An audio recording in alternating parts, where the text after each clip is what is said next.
প্রের গোপালগঞ্জ জেলাবাসী, আমি এই জনপদ তথা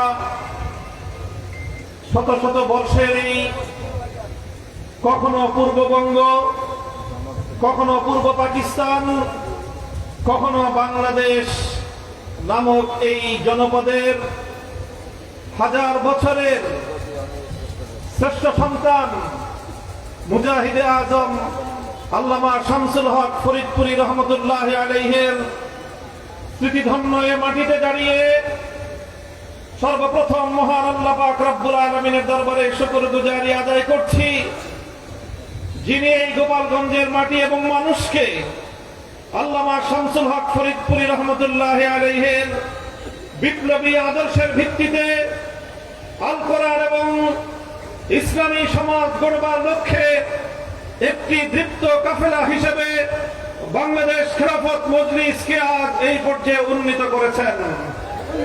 আমরা আজ স্বপ্ন দেখতে পারি ইনশাআল্লাহ আগামী গোপালগঞ্জ হবে ইসলামের গোপালগঞ্জ, আগামী গোপালগঞ্জ হবে আল্লামা শামসুল হক ফরিদপুরের আদর্শ প্রতিষ্ঠার গোপালগঞ্জ, আগামীর গোপালগঞ্জ হবে এই জমিন থেকে সমস্ত জাহিলিয়াত, সকল বর্বরতা, অন্যায়, জুলুম এবং ফ্যাসিবাদের বিরুদ্ধে রুখে দাঁড়াবার এক নতুন গোপালগঞ্জ। সংগ্রামী সাথী ও বন্ধুগণ, আমি আজ ওই সকল বীর শহীদদেরকে স্মরণ করছি। পিলখানা, শাপলা চত্বর 2024-এর জুলাই বিপ্লবে যে সকল শহীদের রক্তের উপর দাঁড়িয়ে আজ বাংলাদেশের মানুষ স্বাধীনভাবে বসবাস করার সুযোগ পাচ্ছে, বাংলাদেশের মানুষের কাঁধের উপর চেপে বসা ফ্যাসিবাদী শক্তি উৎখাত হয়েছে এবং বাংলার মানুষ আগামী দিনে ইনসাফ ভিত্তিক একটি সমাজ গড়বার স্বপ্ন দেখছে। সংগ্রামী সাথী ও বন্ধুগণ, আমরা অত্যন্ত দ্ব্যর্থহীন ভাষায় বলতে চাই, এদেশের মানুষ অনেক সংগ্রাম করেছে, অনেক লড়াই করেছে, অনেক আধিপত্যবাদের বিরুদ্ধে লড়াইয়ের মধ্য দিয়ে আজ বাংলাদেশকে পর্যায়ে এসে উপনীত হতে হয়েছে। আমরা লড়াই করেছি 19 শতকের গোড়ার দিকে, 20 শতাব্দীর গোড়ার দিকে কলকাতার দাদাবাবুদের আধিপত্যবাদের বিরুদ্ধে লড়াই করে কলকাতার আধিপত্যকে খর্ব করে ঢাকার উত্থান ঘটিয়ে এই পূর্ববঙ্গের জনপদে মুসলিম জাতিসত্তা গঠন করবার জন্য আমাদের পূর্বপুরুষরা লড়াই করেছেন। আমাদের পূর্বপুরুষরা 1947 সালে সেই দিল্লির আধিপত্যবাদকে অস্বীকার করে একটি মুসলিম জাতিসত্তার ভিত্তিতে দেশ গড়বার লক্ষ্যে একটি স্বাধীন সার্বভৌম মুসলমানদের জনপদ হিসেবে এই পূর্ব পাকিস্তান নামক এই জনপদকে তারা দিল্লির আধিপত্য থেকে মুক্ত করেছে। আমরা স্মরণ করছি 1971-এর মহান মুক্তিযুদ্ধে লাখো মানুষের জীবন, রক্ত এবং আত্মদানের বিনিময়ে বাংলার মানুষ পিণ্ডির আধিপত্যবাদ থেকে মুক্ত হয়ে মুক্ত এবং স্বাধীন বাংলাদেশ গড়ে তুলেছিল।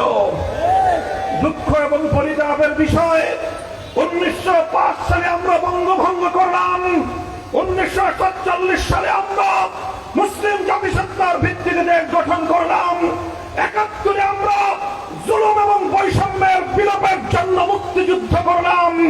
কিন্তু বাংলাদেশের মানুষ সেই মুক্তিযুদ্ধের সুফল তথা বৈষম্যহীন সমাজ করতে পারল না, বরং আমাদের পার্শ্ববর্তী একটি রাষ্ট্র অব্যাহতভাবে আমাদের দেশের অভ্যন্তরীণ বিষয়ে হস্তক্ষেপের মধ্য দিয়ে 1972 সালে বাংলাদেশের মুক্তিযুদ্ধের ফসলকে ছিনতাই করে বাংলাদেশের মানুষের ইচ্ছা এবং অভিপ্রায়ের বিরুদ্ধে 72-এর মুক্তিযুদ্ধ বিরোধী সাম্প্রদায়িক বাংলাদেশে একটি ভারতীয় আধিপত্যবাদের সংবিধান তৈরি করার মধ্য দিয়ে বাংলাদেশের মানুষের মুক্তিযুদ্ধের চেতনাকে হত্যা করেছে।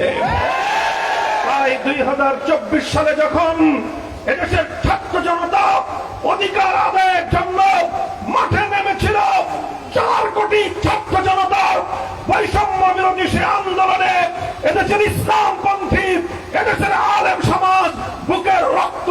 স্বাগত জানিয়েছে।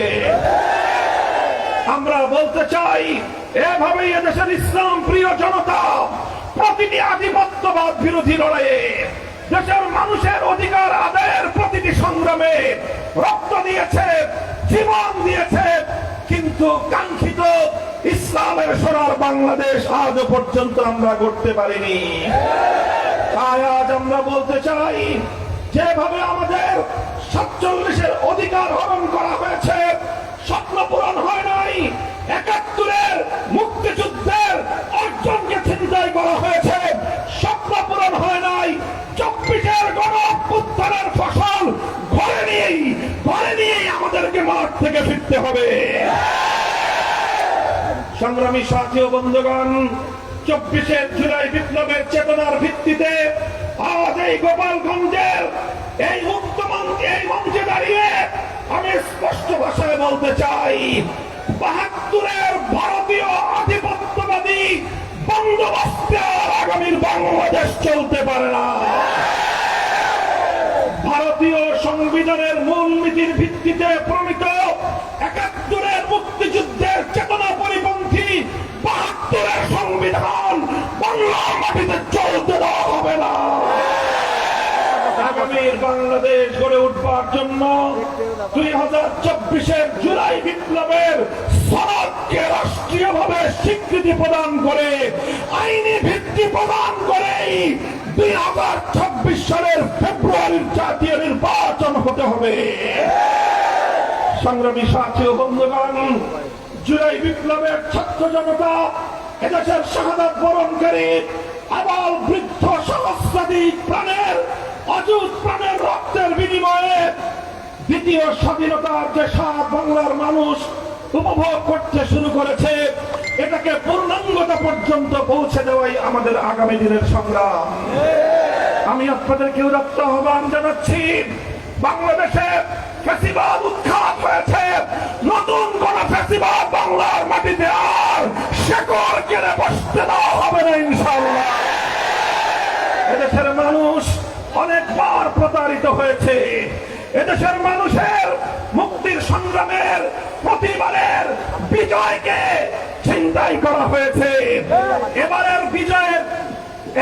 এবারের বিজয়ের অর্জন যে কোনো অপশক্তি ছিনতাই করতে আসবে, ঐক্যবদ্ধভাবে তাদের বিরুদ্ধে রুখে দাঁড়াতে হবে। প্রস্তুত থাকবেন তো ইনশাআল্লাহ? বাংলাদেশ খেলাফত মজলিসের পক্ষ থেকে গোটা বাংলাদেশে আমরা আমাদের রিকশা প্রতীকে দলীয় মনোনয়ন প্রদান করেছি, প্রার্থী ঘোষণা করেছি।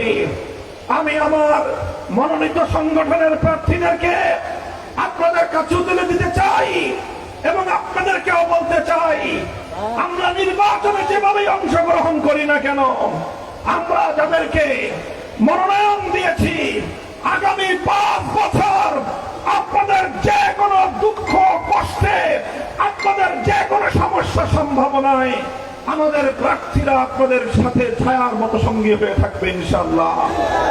আমি আমার দায়িত্বশীলদেরকে বলতে চাই, আমাদের মনোনীত প্রার্থীদেরকে বলতে চাই, আপনাদের কাঁধে এই জনগণের জনপদের 5 বছরের দায়িত্ব অর্পণ করে গেলাম। এই আমানতের দায়িত্ব পালন করেই আল্লাহর কাছে জবাবদিহিতা করতে হবে, জনগণের কাঠগড়ায় আপনাদেরকে জবাবদিহিতা করতে হবে। সুতরাং জুলাই সনদের ভিত্তিতে উচ্চকক্ষে সংসদে দ্বিকক্ষ বিশিষ্ট সংসদ গঠনের সিদ্ধান্ত হয়েছে জাতীয় ঐক্যমত্য কমিশনে, কিন্তু সেই উচ্চকক্ষ কিভাবে গঠিত হবে সেটা নিয়ে বাংলাদেশের রাজনৈতিক পক্ষগুলো একমতে আসতে পারেনি। আমাদের জন্য এটা অত্যন্ত দুর্ভাগ্যজনক একটি বিষয়।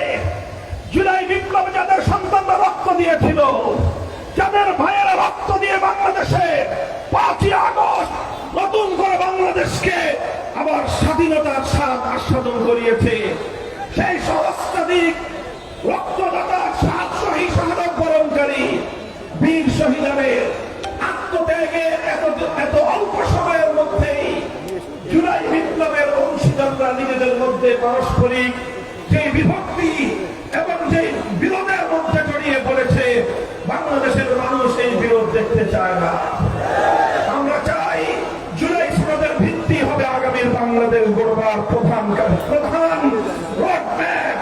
1947 সাল, 1971 সাল, 2024 সাল হবে আগামীর বাংলাদেশ গড়বার প্রধান লাইন ফলক।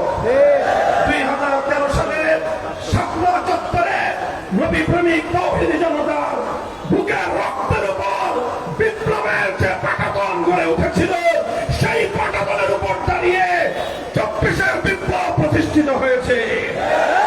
কাজেই শাপলা চত্বরের বীর শহীদদেরকে যদি অস্বীকার করা হয়, এই দেশ এবং জাতি বিশ্বাসঘাতক জাতি হিসেবে ইতিহাসের আস্থা করে নিক্ষিপ্ত হবে। তাই 2009 সালের পিলখানা ট্রাজেডিতে শাহাদাত বরণকারী বীর শহীদান, শাপলা চত্বরের নবী প্রেমিক বীর শহীদান, 24-এর জুলাই বিপ্লবের বীর শহীদানদেরকে যথাযথভাবে রাষ্ট্রীয় সম্মান প্রদর্শন করার জন্য আমি উদাত্ত আহ্বান জানাই। সেই সঙ্গে বলতে চাই, যেই উচ্চকক্ষ গঠনের সিদ্ধান্ত নেওয়া হয়েছে, সেই উচ্চকক্ষ পিআর পদ্ধতিতে ভোটাধিকারে প্রয়োগকারী গোটা দেশের সকল ভোটারদের সংখ্যানুপাতিক হারে উচ্চকক্ষে পিআর পদ্ধতি যদি বাস্তবায়ন না করা হয়, বাংলাদেশ খেলাফত মজলিস সেই উচ্চকক্ষ যেখানে বেকার পুনর্বাসনের একটি উচ্চকক্ষে পরিণত হবে। পিআর পদ্ধতি ছাড়া বেকার পুনর্বাসনের উচ্চকক্ষ বাংলাদেশের জনগণের ট্যাক্সের কাঁধের উপর বসতে দেওয়া হবে না ইনশাআল্লাহ। সংগ্রামী সাথী ও বন্ধুগণ, আজ বাংলাদেশে এখনো নির্বাচনের পরিবেশ সৃষ্টি হয়নি। নির্বাচন ঘনিয়ে এসেছে, লেভেল প্লেইং ফিল্ড তৈরি হয়নি। আমরা বাংলাদেশ খেলাফত মজলিসের পক্ষ থেকে প্রশাসনকে নিরপেক্ষভাবে গোটা বাংলাদেশে লেভেল প্লেইং ফিল্ড, সমতার ভিত্তিতে সকল রাজনৈতিক পদ এবং মতের অংশীজনদের নির্বাচনে অংশগ্রহণ করার পরিবেশ সৃষ্টি করার উদাত্ত আহ্বান জানাই। ইনশাআল্লাহ আমরা বাংলাদেশে সত্যিকার অর্থে বৈষম্যহীন ইনসাফপূর্ণ একটি দেশ গড়তে চাই। কথা বলেন ঠিক কিনা? আমরা বলি, চূড়ান্ত কথা আমার, যদি সত্যিকার ইনসাফপূর্ণ বৈষম্যহীন সমাজ গড়তে চাও, মানব রচিত তন্ত্রমন্ত্র দিয়ে সেটা সম্ভব হবে না। চূড়ান্ত বৈষম্যহীন সমাজ গড়তে হলে আল্লাহ প্রদত্ত রাজনৈতিক বন্দোবস্ত খেলাফত ব্যবস্থা কায়েম করতে হবে। আমরা আমাদের এই সংগ্রামের চূড়ান্ত লক্ষ্যবস্তু হিসেবে আল্লাহর খেলাফত প্রতিষ্ঠাকেই ঘোষণা করছি। সেই খেলাফতের বাংলাদেশ গড়বার জন্য আগামীর আন্দোলন, সংগ্রাম, বিপ্লবে আমাদের সঙ্গে কারা কারা মাঠে থাকবেন ইনশাআল্লাহ দেখা হবে রাজপথে, কথা হবে স্লোগানে স্লোগানে। এই বাংলাদেশ, আগামীর বাংলাদেশ হবে ইসলামের বাংলাদেশ, আগামীর বাংলাদেশ হবে খেলাফতের বাংলাদেশ, আগামীর বাংলাদেশ হবে ফ্যাসিবাদ মুক্ত বাংলাদেশ, আগামীর বাংলাদেশ হবে আধিপত্যবাদ মুক্ত বাংলাদেশ, আগামীর বাংলাদেশ হবে বাংলাদেশপন্থীদের বাংলাদেশ। ভারতপন্থী, আমেরিকাপন্থী, পিকিংপন্থী কোন পন্থার রাজনীতি বাংলার মানুষ আর গ্রহণ করবে না। আগামীতে বাংলাদেশের রাজনীতি হবে বাংলাদেশপন্থী রাজনীতি ইনশাআল্লাহ।